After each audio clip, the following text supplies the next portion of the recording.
I'm angry, I'm sad of what Israel is doing in my name, in our name, and in the name of all the Jews in the world. I call Israel to stop now the genocide it's committing in Gaza. My name is Eitan Bronstein Aparicio, and I'm an Israeli citizen. I live here in Brussels since 4 years, a bit more than 4 years. I grew up in Israel since I was 5 years old. I'm a member of UPJB, where we are here. I grew up as an Israeli, as any other Israeli. I grew up in a kibbutz. A kibbutz is a small community in Israel where people live together in shared life, kind of really communist or socialist way of life, with no private property almost and things like that. And I grew up, and then when I was 18 years old, I didn't ask any questions, any doubts, and I joined the army. I served in the Israeli army. I didn't have any doubts about it. I served there in the West Bank, and so I was theoretically against the occupation, but it was the first time that I really experienced it, what it means to be a soldier in an occupying army. And I started to be more and more against the situation, and I understand that it's something that I cannot accept. But my breaking point was, in fact, in the second Intifada, when it started in October 2000. I joined the demonstrations, Palestinian demonstrations in Israel. Big demonstrations following the provocative visit of defense minister back then named Ariel Sharon. He visited the mosque, Al-Aqsa Mosque in Jerusalem. It was a big provocation, and Palestinians, of course,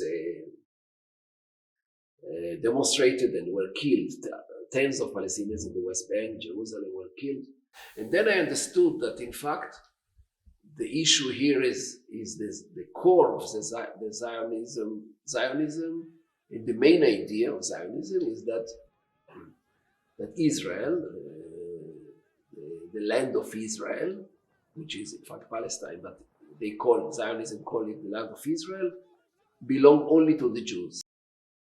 This was a breaking point, and then a few months later, without even being conscious, but today I'm sure it has to do with that, I came out with this idea of addressing the Nakba. The Nakba is a word in Arabic that it's a word that exists, but it's a term that is connected now very much to the catastrophe of 1948, the catastrophe of the fall of Palestine.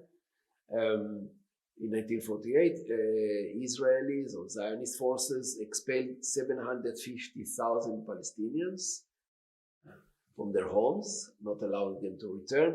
And it was out of 1 million, more or less 1 million Palestinians that were living in the territory where Israel was established.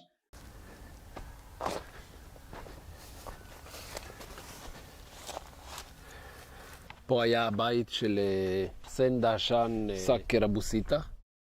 We founded in Israel in 2001 organization named Zochrot, which did a lot of work on educating Israelis on the Nakba. It was a very small group at the beginning.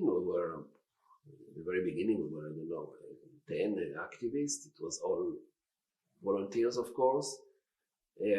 But we started, and what we did, or the main activity, was to organize tours to destroy the Palestinian localities in Israel. It was targeted for Jews, for Israeli Jews, but we had also Palestinians coming with us. And most important, we had Palestinians from those villages.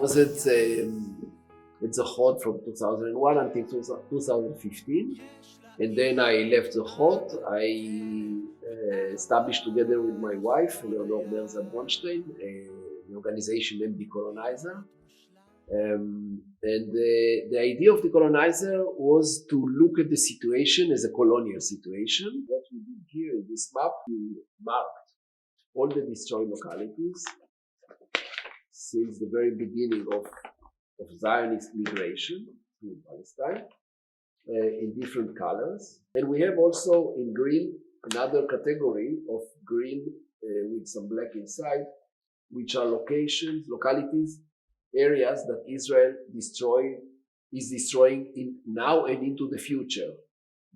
Nowadays, the term Nakba became something that everyone knows. Unfortunately, most of Israelis now, at the time of the genocide in Gaza, most of the Israelis, unfortunately, are happy to conduct a second Nakba, even worse than the first Nakba, because it's not only about expulsion. They expelled already 2 million people from their homes, but they're also genociding.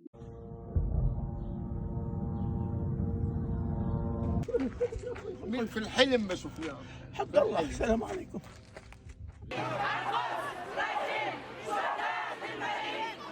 Yeah, the situation now is very new for all of us.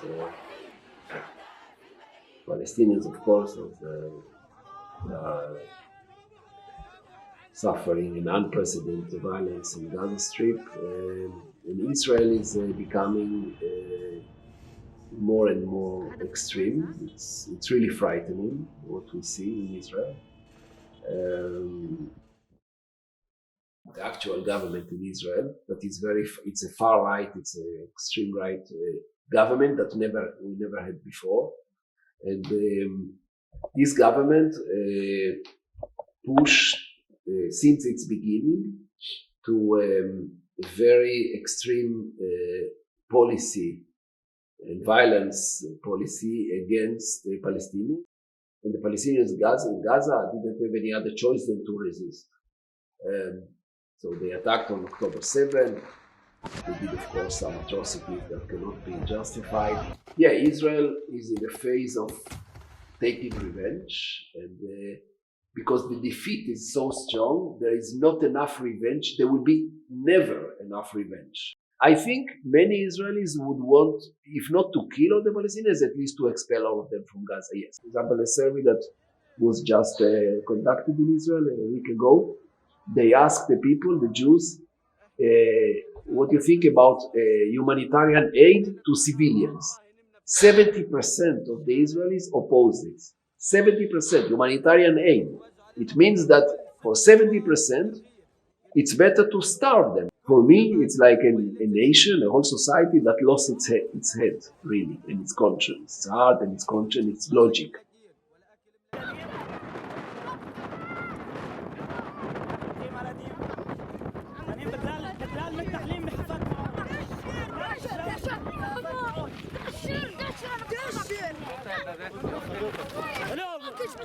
After Gaza will come the West Bank. Everyone knows it. Now already they are arresting thousands of Palestinians in the West Bank, killing every day. You know, today there are 700,000 settlers. They lived, since then they live and born there. There are already generations lived in the West Bank. They live in apartheid system, but very, very violent apartheid. Many Israelis, by the way, already many Israelis are leaving the country. There are waves of leaving the country for years, and I guess, and I know now that it's been intensified. And then it's very difficult because those who will stay are those that are more right-wing. Many Jews around the world are mobilizing, and the demonstrations that are taking place in Brussels. For the first time, we organized a Jewish bloc of tens, I'm sure there were some hundreds of Jews participating, but as a bloc we were around 100 with the signs of UPJB and another Jewish voice and the other organizations, and we raised the voice as Jews. We as Jews are opposing Israel. If the world thinks that Israel can, negotiate on two states, how to do it?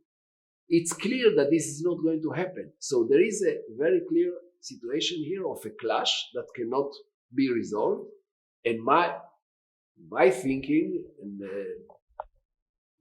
is that Israel will not recover, and I hope what will happen is that we will have a new entity, political entity there in Palestine of one democratic state. I think this would be the best.